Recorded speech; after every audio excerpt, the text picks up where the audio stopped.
Hello friends, welcome to west tech info. Friends, మనం XL అనేది complete tutorial అనేది నేర్చుకోబోతున్నాం. ఎందుకంటే మన సబ్స్క్రైబర్స్ కొంతమంది అడిగారు.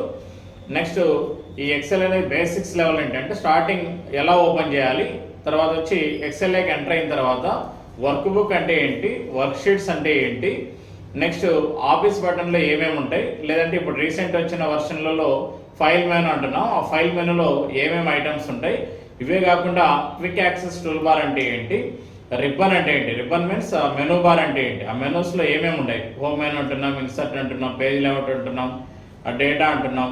ఓకే, ఇవన్నీ మనం 1 by 1 ప్రాసెస్ అనేది తెలుసుకోబోతున్నాం.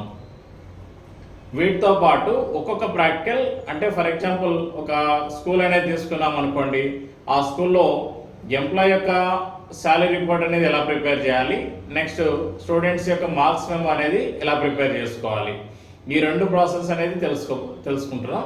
నెక్స్ట్ అదే మీరు ఏదైనా ఒక కంపెనీ తీసుకున్నారనుకోండి, కంపెనీలో అయితే ఎంప్లాయ్ యొక్క డేటాబేస్ అనేది ఎలా మెయింటైన్ చేయాలి, నెక్స్ట్ ఎంప్లాయ్ యొక్క శాలరీ స్లిప్స్ అనేది ఎలా ప్రిపేర్ చేసుకోవాలి, దీంతోపాటు ఎంప్లాయ్ యొక్క salary report plus salary slips ఇవన్నీ కూడా మనం చూడాలి.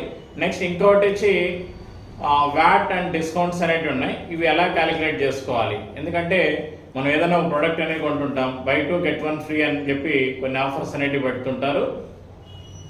ఈ ఆఫర్స్ అనేవి మనం ఎలా కౌంట్ చేస్తారు, వీటిని మనం అయితే ఎలా కౌంట్ చేసుకోవచ్చు, అంటే షాప్ వాళ్ళు అయితే ఎలా కౌంట్ చేస్తున్నారు, మనమైతే దాన్ని ఏ పద్ధతిలో కౌంట్ చేసుకోవచ్చు మనం చూస్తున్నాం. ఇంకోటి బర్త్ క్యాలిక్యులేషన్స్ ఉంటాయి, అంటే వాళ్ళు ఎప్పుడు పుట్టారు, నెక్స్ట్ బర్త్ డేట్ అనేది ఎప్పుడు ఉంది, ఆ డేట్స్ కానీ, దాని తర్వాత వచ్చి దాని మంత్స్ కానీ, నెక్స్ట్ ఇయర్ కానీ, ఇవన్నీ కూడా 1 by 1 అనేది మనం తెలుసుకోబోతున్నాం. ఇవే కాకుండా కొన్ని ఏదైనా ఫామ్స్ అనేవి ఉంటాయి. ఫర్ ఎగ్జాంపుల్ ఇన్వాయిస్ అనుకోండి, ఎక్సెల్లో ఇన్వాయిస్ అనేది ఎలా ప్రిపేర్ చేయాలి, మీరు ఆడిట్ అనేది రిపోర్ట్ చూస్తుంటారు, అంటే ఆడిటింగ్ సంబంధించి రిపోర్ట్స్ అనేవి ఉంటాయి, వాటిని ఎలా ప్రిపేర్ చేసుకోవచ్చు.